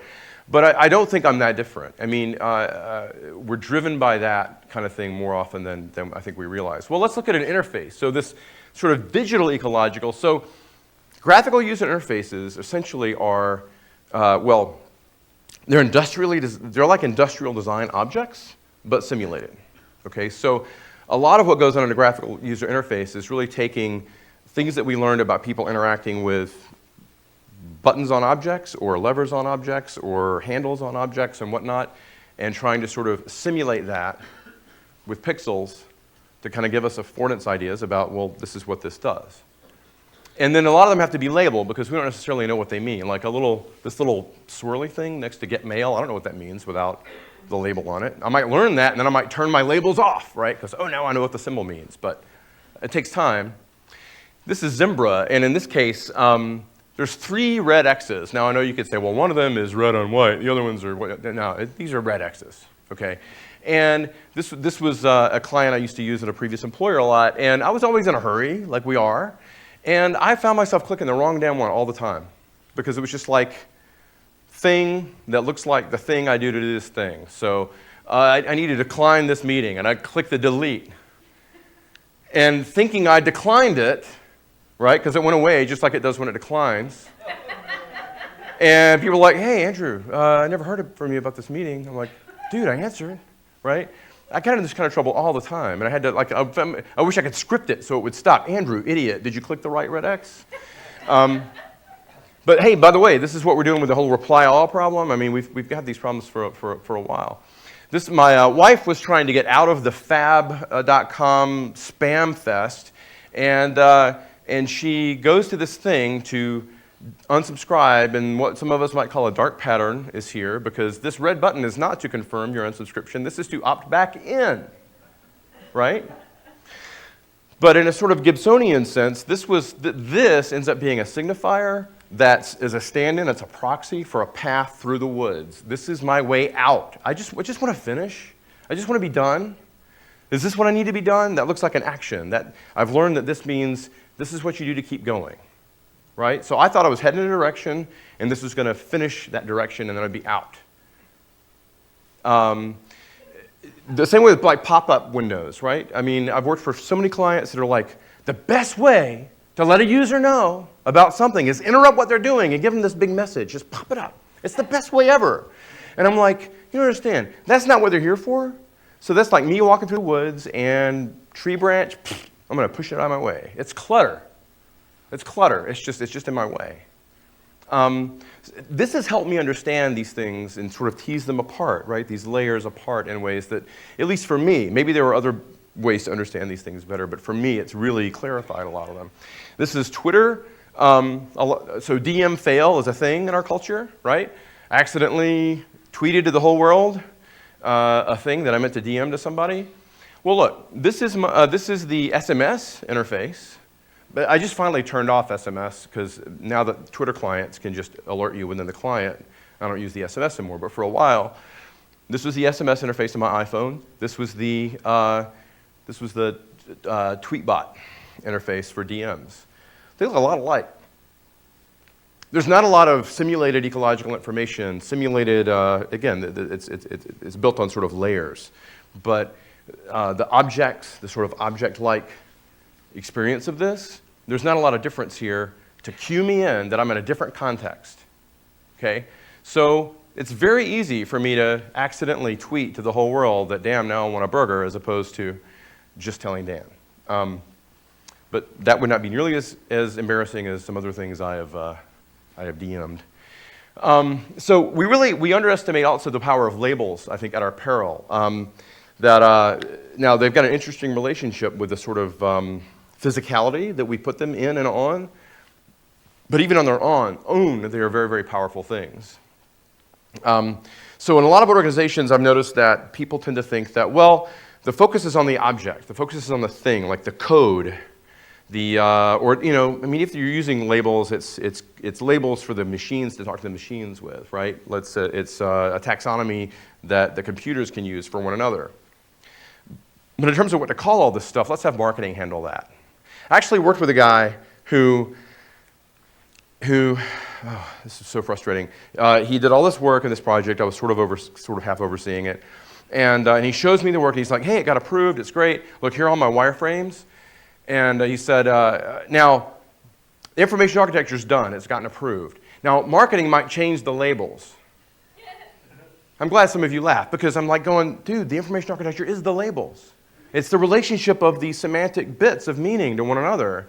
The rest of the interface is more the interaction design piece, but there's this whole layer of meaning and structure and relationships that if you change the labels, you're changing the nature of the thing. But I didn't say that because that would have been upsetting in the moment. I just sort of like, okay, great. And I went back and talked to the client. I think we have a tendency to kind of think, yeah, it's this thing we layer on top. But it's really at the core of so much of what we do, because especially all this digital stuff is made out of language, basically. Right? It's made out of semantic signification, basically. So what's at the root of that? What's at the root of that structurally? So, you know, words can mean a lot of different things. Just like stone can be stone that's clutter, or stone can be stone that, that I notice because it affords me something. Stone can be part of my arm. Cheap can be cheap, but it can also be like, but you know, not cheap, right? Language is infrastructure. We make things out of labels. We make things out of the connections between labels. We make things out of rules that themselves are largely made of labels and language.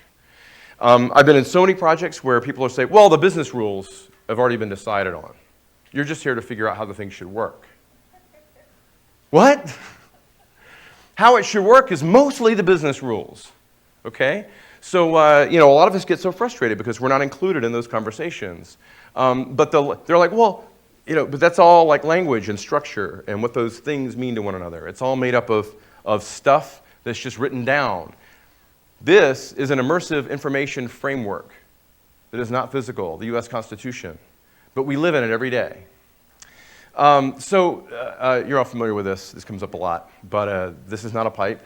Magritte's painting. And information, I think, makes places, and it makes environments in the way that this picture makes a pipe if you could smoke the pipe. Okay? It's semantic, but it's also inhabited. It's also something we dwell in together. It's also something that does things to us. Facebook Beacon was not made out of walls. It was made out of code, and it was made out of labels and their relationships to one another.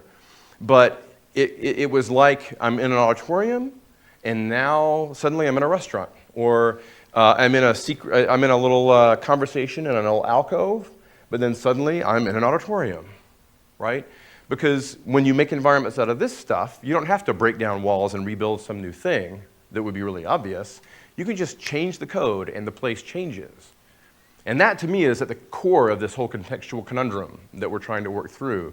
And what, you know, so what are the frameworks? What are the things we use to figure them out? So I'm going to get through this next because I definitely want some time for a conversation. So digital information, quickly, is basically, at some point we figured out, well, let's figure out how to be able to transmit and receive without a lot of loss of information. And what that required was taking all the human context out of the information and making it into something that was efficient and clear and clean for these machines made of information to use. Again, super duper oversimplification, but the digital technology that we use that relies on this stuff. Now, we don't really, in its native form, we don't really deal with digital information that much because it's not really made for us. But we do deal with its characteristics in our environment. It affects our environment. In order to make digital information do its job well, you have to decontextualize it for human consumption. But then you've got a lot of work to do to bring it back up to where it can be relevant to us. Okay? So it's the lifeblood of information technology, and the whole point of digital information, again, is to kind of strip the meaning, that all the vagaries of meaning for us out of it. But we do see it. We do run into it kind of, I forgot to take out this red circle. But so here I was getting gas, and I scanned my card, and it said enter data. And I did not know what that meant, right? This is a machine that has not fully been taught. This is like my dog, like, hey, don't jump on people, Sigmund. This is the machine jumping on you. This is the machine not interacting with you in a polite way. This is the machine that has not been taught how to finish making the journey from the top of that pace layer thing down to where it can commune with us. So somebody had to add a translation device with a semantic label here. I temporarily made my Twitter thing like this to make a point that some people do this. They do this iPhone GPS coordinate thing. What does this mean? Where am I, according to this? Right there. No, there I am. This is not an Andrew. But seriously, now I'm not against this. I mean, you can do this if you want. It's kind of cool. It's clever.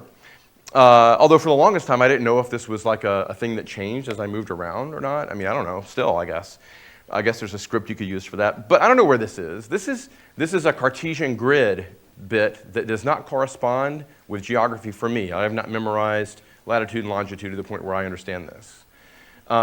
So ecologically speaking, again, in quotation marks, I know you were there because I can see you, I can hear you.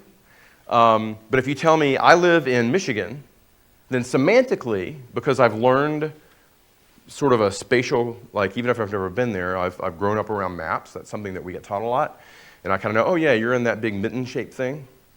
And I've heard things about Detroit. If you say I live in Detroit, well, I've heard things about Detroit. They make cars. They kind of have some urban issues. Okay, you live in Detroit. So there's a semantic kind of connection, even though when you're in Detroit, I cannot see you, I cannot hear you. This is much more in the sort of digital information kind of mode, right? It's semantic, obviously, but it's like digital semantic. So it's like interdata. This is my boarding pass for flight. And it's necessary to have this code here because this is a machine murmuring to another machine in order for a sort of service architecture to work right. It's big because a big old scanner needs to be able to read it clearly off of my phone. So this is made less for me than it is for the machine, okay? But being able to tease that apart and kind of figure out, well, why is it like that, and for what purpose, and how much of this other semantic information that's a little friendlier to me do I need to understand, or how much of that needs to be surfaced, I think is to me, this very simplistic, honestly, model of digital semantic ecological helps me in a service design kind of a situation, tease those things apart. All right, so this is Avocado. You familiar with Avocado? It's a little app that allows a couple to kind of have a pervasive place together. And it's just made of words and stuff. But it's wonderful because, for one thing, I can share a password with my mate, and it's like we have the keys to that same house. It's the same password. It makes you use the same password, right? It's just a word, but it has an emotional connection. Okay, it's a construct. It's a construct with a sort of deep meaning in this place. You can send a hug by pressing it to your chest, right? Hug, and it tells you to press it to your... Now, you can cheat and just stick your hand on it if you want to, but I always feel guilty when I try to do that. I do. It's like I'm cheating. I'm like, no, I should really hug my wife. But it's a lovely product. It's a wonderful little product. And it's, in a way, it's less complicated for them because they're only having to deal with the relationship between these two people. It's already private. It already has a constraint. Whereas with Path, you ever use Path? So Path put itself out there as a sort of like intimate space for you and your closest friends, but it's very porous and it's hard to tell what kind of place it really is because sometimes people people I don't even know comment on my friends' things and I can see their comments, and sometimes it's about things they know about that I don't know about. They're not in my circle. So, I mean, what are these places? It's kind of ambiguous. And so the invariance of that place feels confusing to me, perceptually and whatnot. Okay, so it's very hard to make context clear in digital places. And like we talked about Buzz before, I mean, they ended up, the FCC is kind of, or FTC rather, is overseeing them for years because of the errors made there. So Google comes out with Google+, and they go to great lengths. You may have noticed if you try to use Google+, there's tons of context management messaging and semantic messaging, like lots of semantic information going on. The problem is this semantic information, for me at least, does not translate into a sense of place and structure that's very clear. You can tell me all these things, but I struggle with understanding, like, I think it takes a certain amount of maybe experience with it that I just don't have the patience for it to finally get into my head. And a lot of people use it a lot, and they've figured it out, and they've gotten a certain literacy about what kind of an architectural environment Google Plus is. But it hurts my head, so I haven't used it that much. Facebook does the same thing. It's so overwhelming, I've just given up. Some of this is really, to some degree, about, again, a label. It's very efficient in a database to say, we're going to say what friend is. We're going to define it. It's going to be this one entity. Done. But the problem is, friend is very complicated for us. It's got lots of ambiguity, lots of tacit nuance. But we run the risk of creating this thing and putting it in the world that's like, doesn't understand that friend doesn't mean you throw the little girl in the pond, right? Well, some of you look really sad at this, but I think it's kind of funny. Okay, I'll move on. So a lot of this boils down to ontology. And so in information science circles, we know ontology is this, a formal explicit specification of a shared conceptualization, blah, blah, blah, 100111100, to quote Bender from Futurama. And, but over here, we've got the older kind of ontology, the philosophical ontology, that's basically about being. What is the nature of my being in the relationship to the being around me? And largely, I think a lot of our task is to bridge this. And a lot of this really has to do with language and the structures that it has that I think correspond very strongly to these sort of ecological structures. And so when you try to make all these objects and all these places and a cloud and a database and documentation and a physical place with signage and conversations going on and whatnot, what is the thing that you're trying to translate into all these contexts? So Lowe's, the home improvement retailer, a couple of years ago, they cranked up this thing about My Lowe's. And this new sort of loyalty program that also corresponds with all these tools you can use online. We're almost done, I promise. And My Lowe's has a card, right? They give you a card, a My Lowe's card. Well, the problem is you also, their most dedicated customers also have a consumer credit card called the Lowe's card. So the conversations that can happen at the checkout line are like, do you have your card? You know, do you have your My Lowe's card? And, you know, I don't really pick up on the you're my thing. It just sounds confusing. It's noisy in there. I'm like, oh, yeah, I've got my Lowe's card. I'm paying with it right now, right? And no, I mean your My Lowe's card. Well, this is My Lowe's card, right? So it's like who's on first, but not as funny? That's a real thing, right? Because the ontology of card was not figured out. Because we'll figure out what to call it. Let's just make the service. Right? Make the database, make the thing, put it out there, and we'll figure out what to call it. Even just calling something My Lowe's is problematic in a way, because why not just make everything better? Rather than having a place, like having this label, because then when you're online, that label has to correspond to a thing, a place, or something. And then what's the difference between the My Lowe's place versus the rest of Lowe's? Isn't all of it kind of mine? The ontology of the language was not thought through in this situation. This happens time and time again in lots of branding exercises. And you know, the problem is you've got people who are used to putting signifiers out there that are kind of in their own little vacuum that aren't part of a system, sort of ecology like this. At Kohl's, what is account? And a lot of places have this problem. What is the meaning of account, right? If I go to a bank and I talk about an account, it's pretty clear implicitly what we're getting at. But here, we've got an account for the website, but I've also got an account for my Kohl's card. When I'm in the store, there's no difference. You know, I'm at the store, I hand you my card, it's all one experience. It's all one, it feels like one relationship, but actually, business-wise, that card is like a separate bank enterprise that's been branded. So, which then translates into digital structures that have to be a certain way because they have different systems. So you have to disambiguate this, like, well, which account do you mean? A lot of retailers are trying to do this thing where you've got just-in-time inventory and pricing information. So at Wegmans, wonderful chain, I'm trying to find out about this coffee, and it needs to know where I live. Well, because I've worked with retail, I know what's going on here, but lots of customers, when I interviewed them, don't know what's going on there. They just think, this is for marketing purposes. I have no idea what this is for. Is this a survey? It's so annoying. And remember what I told you about pop-ups? Like, pop-up, no, I'm looking at coffee. It's behind, why are you in the way of my coffee? Click, close, right? Goes on and on and on. But what's happening here is, you've got a cloud store, and you've got a store. And when I'm looking at the cloud store, this is something I can have mailed to me. I don't care what store it's in. I just want to order it and have it sent to me. So why do you need to know this? Well, because there's other stuff, like produce, that you're not going to mail to me. But where am I in the context of this activity and the affordances that I'm trying to get to? What world, what Umwelt am I in? And how is the system understanding that? So, the world is getting weirder, like I said. So you've got this example of what Tesco has done in some subway stations. They've taken the ontology of what a subway station is, and they've simultaneously made it another place at the same time with these simulacra right, of shopping. Now, they could have put a poster with just names of stuff and little QR codes. Hell, they could have just given me a URL for me to go on my phone to a web app and do this. But I might not have noticed that in that subway. There's a lot of posters in subway stations.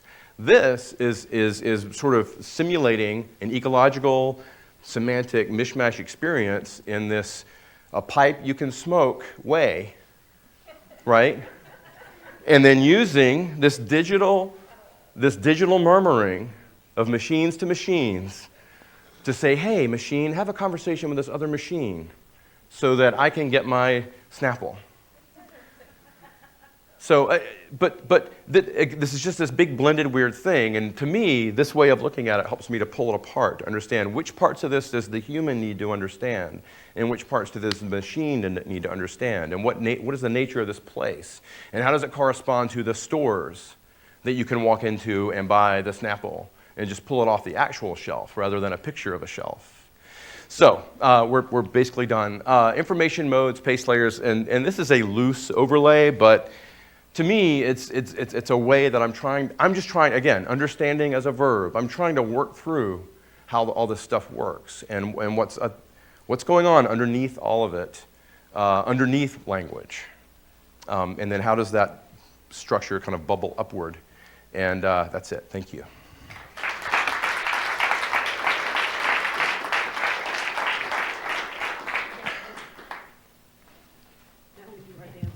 Oh. Sorry, I really was trying to time that at about 1:20 and went over. I apologize.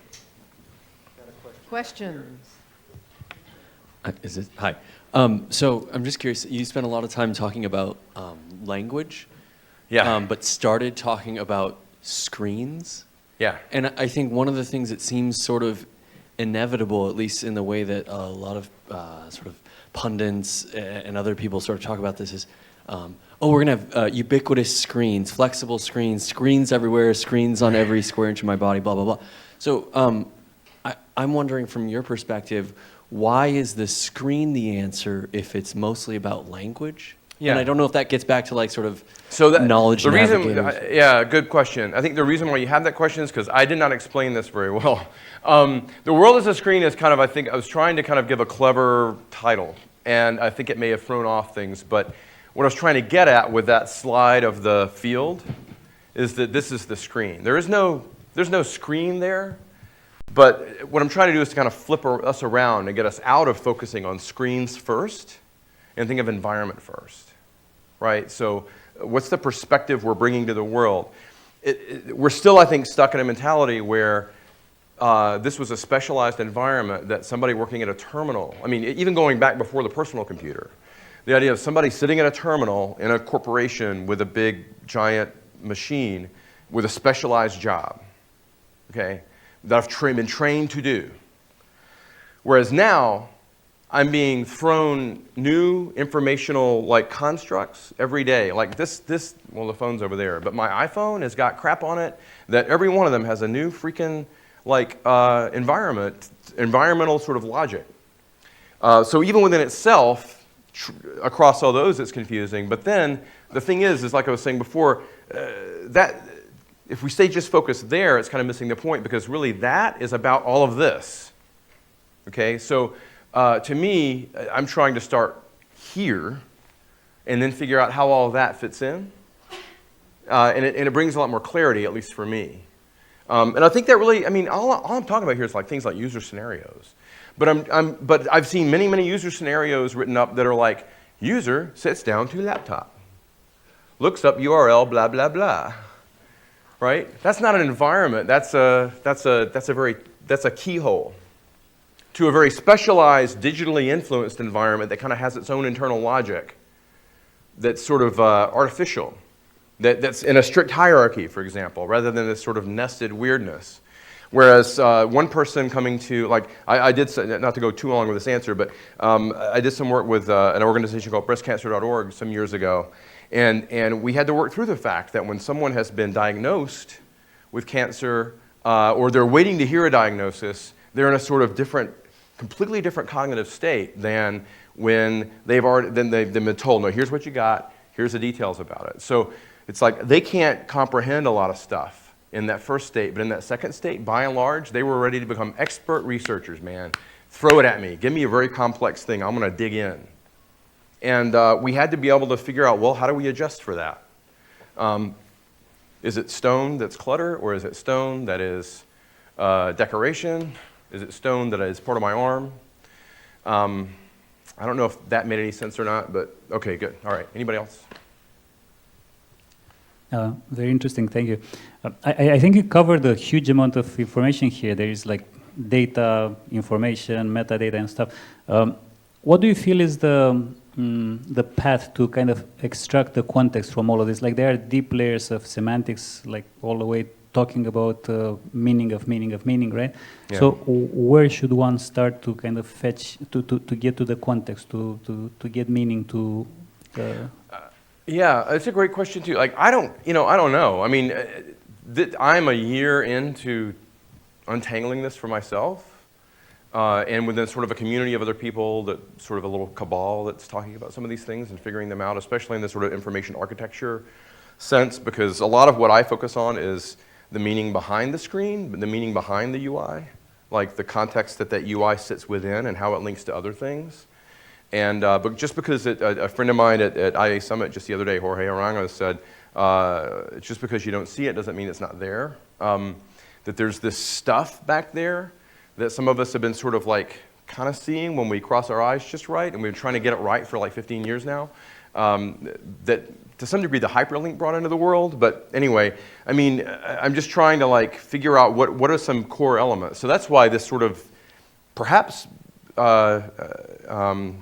illusory, but to me, helpful simplicity of that sort of Gibsonian cosmology, right, of object and surface and all, is sort of a thing I'm trying to use to kind of build on, right? So that's where I'm starting right now to see how it goes, is to go, well, what's the invariant in this environment? What are the invariants in this environment? Are they changing on people without them realizing it? Beacon, for example, was a situation where I thought I was the invariant of the environment was, if I'm not in Facebook, I'm not in Facebook. But it turns out I could be in Facebook and not realize I was in Facebook. And even now, you go to other sites and it's like, sign in with Facebook, and there's my picture there. And I'm like, what? Why are they publishing my picture, right? Well, other people don't see my picture, but it still throws me. Maybe I'm an idiot, but it still throws me. So anyway, so invariant and invariant is a huge one for me now. Like I'm like, okay, what are the things that my sort of perceptual system is counting on, making sense in a kind of persistent way? And then on top of that, what are the events? How am I processing an event that's going on in an environment? And how time passes. As we all know, it used to be that a rule of thumb was the fewer clicks, the better. But we know now that's not true. There are some processes that I've put in front of users that are 10 clicks, but because they make sense to them, it's like no time passed at all. They were happy for the breakdown of step by step. It made it more clear for them. As opposed to if I try to cram it all into one big screen with lots of things where they had to make all the decisions all at once, it's more confusing even though it's fewer clicks. That has to do with event versus time, right? So for me, those primitives, those bedrock things, those are like the threads I'm pulling to try to unravel this big sweater. But it may be something else for somebody else. I don't know if I never know really if I've actually answered the question very well, but I hope that was helpful. Thank you, Andrew. Okay, thanks everybody. Pleasure to be here.